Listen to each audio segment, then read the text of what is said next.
Welcome back to the channel, guys. It's been a little bit, and let me explain why. The car is finally getting a paint correction. It has been at my buddy's shop for probably going on 2 weeks now, actually.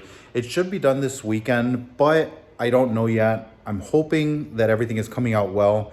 Based on what he told me, he's been doing paint correction and just a variety of paint work for pretty long time. He measured the clear, he measured how much he had to work with, and there's roughly 5 to 6 millimeters on all body panels besides the hood, besides like the B-pillar area and a couple different areas where it measured like 2 to 3 millimeters, which if you guys know about paint, that's extremely thin.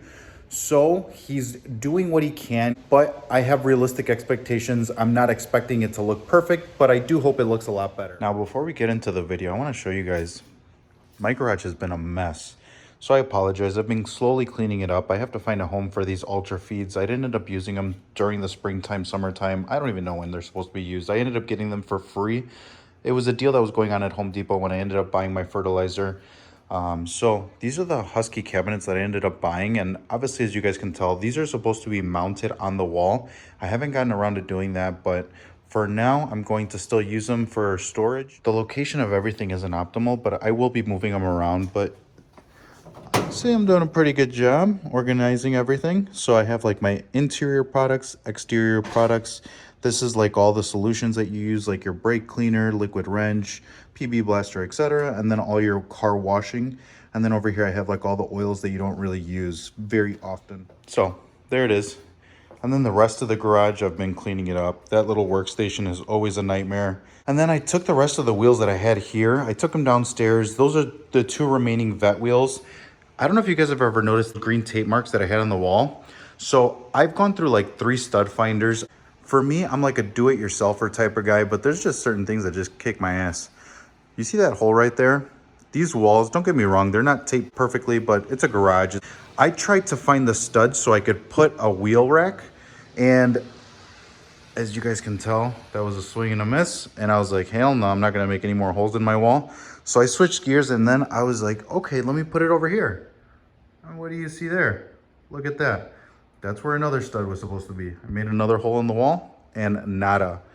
So I'm out. I got to get somebody to do that. This is the stud finder that I was using.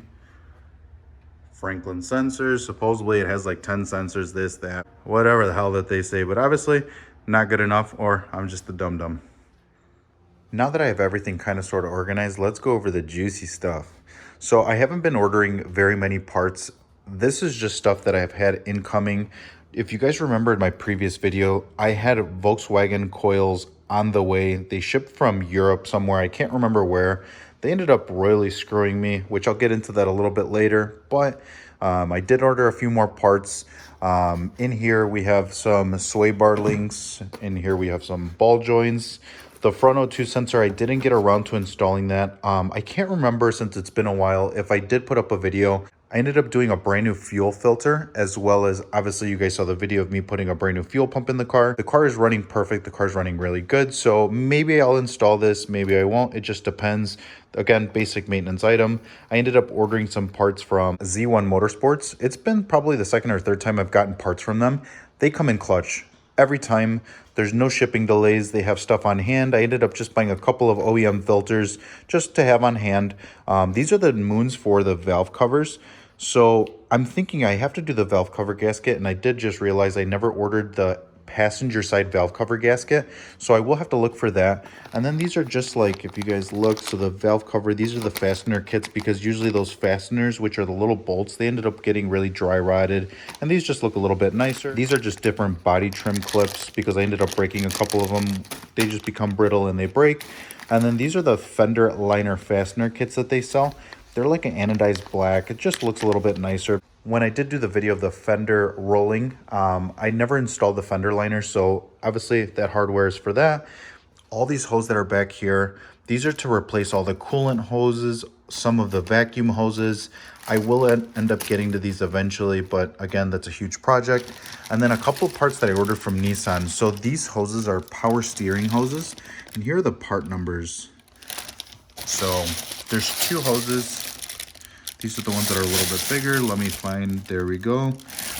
And then when I ended up doing the shifter boot, I realized that it was torn. And it does let a little bit of the fumes come up from like the transmission fluid, and it smells a little nasty if you guys are familiar with that. So I'm going to be replacing that boot. There's a little zip tie that goes around it. And then that is another hose for the valve cover. So this is actually like a breather hose. And I want to show you guys the other one that I replaced. Look at this. That's electrical tape. And you see why he put that on there? It's literally split right in half. So that's how it came when I purchased it. No surprises, it matches the rest of the car. But let's move on from that negativity and onto this negativity. So I ordered these parts from ML Performance. I highly recommend nobody purchase from them. So they're extremely tricky with their verbiage on what parts they have in stock and what is a special order. So these ignition coils supposedly were in stock. I waited a week, no shipping confirmation was sent to me. So I started to get a little bit, nervous, anxious, whatever you want to call it. I emailed them, and of course they said they are waiting for them to arrive from their supplier. They were 2 weeks out, and then on top of that, there's another 2-week shipping time frame for me to get them, because remember they came from overseas. So here we are. It's been roughly a month since I ordered these. I'm over it. The car runs good, but I still will be installing it. And then, if you guys are familiar, anybody that knows, RBs in general, wiring specialties. So this is the harness conversion that I need in order to run these coils. So I will put a link in the description to the one that I ended up getting, because if I'm not mistaken, there's different sizes for these coils. So there's a short, medium, which is like the normal, and then there's a long, which would be similar to like an R8 style coil. So these are the short. All right, so this is what it looks like outside of the box.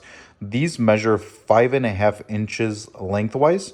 So you guys get an idea of how these are gonna look inside of the car if you guys do a measurement to the OEM. And like I said, the only reason why I'm giving you guys that measurement is because there is different lengths of these coils. So just be careful with that, guys. Now, just a little word of advice. I'm sure you guys can tell there's 7 of these coils. Obviously, the reason why I did it is because with my luck, one of these coils will be bad. So at least I have one more to rely on. Now, moving on from that, I'm going to be doing a little bit of work on the vet. What I'm going to do is I'm going to take the intake manifold off, and I'm going to be replacing the map sensor. So it's actually right in the back of the intake manifold. Chevy, very good job with that. They put it in the worst possible spot, but that's okay. I could get my hands in there to take the actual plug off, but I don't want to just stick my hand in there and just kind of think that it's in properly. I have a GM 3-bar map sensor that I will be putting on, so the tune does need to get revised, but that's what I'll be running for this setup. All right, so intake manifold is pretty much off. I moved it forward just a little bit, and I have to move it forward a little bit more, but you guys can see the location of that sensor. So they literally put it right under the cowl. It's in a terrible spot, but hopefully I just have to do this job once. And literally this took me 20 minutes to find this, of course, because my organization skills are terrible, but this is the brand new 3-bar map sensor that will be going in. Okay, so intake manifold is back on. I'm getting everything back together. One thing that I realized when I took the intake manifold off that looked a little bit of alarming was in the intake runners that go into the intake manifold, there was a lot of oil in them. So that tells me that the PCV system in this car is not routed correctly. If you guys know anything about LS engines, they're very finky when it comes to the actual PCV system. So I had the driver's side valve cover capped on that very back side, and then I was running the passenger side valve cover to the throttle body, and then I was looping around. I don't really know where the ports go, but I think it's from the valley cover to maybe the intake manifold.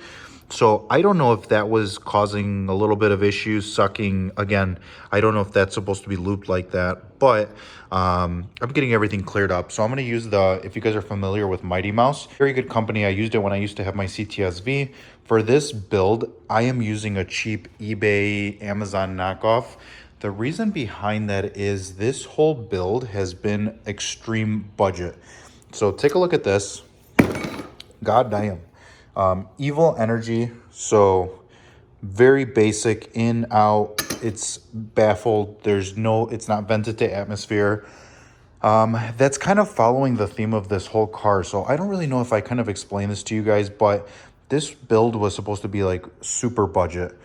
Everything is eBay, everything is knockoff, not because I don't support big companies or because I don't support branded companies, but more so because this was supposed to be like a fun, economical build for me and my dad. The engine, I ended up finding a steal, $350. Everything else that I've done to this point, believe it or not, there's Amazon head studs in this motor. So I'm excited to see how far I could push this car.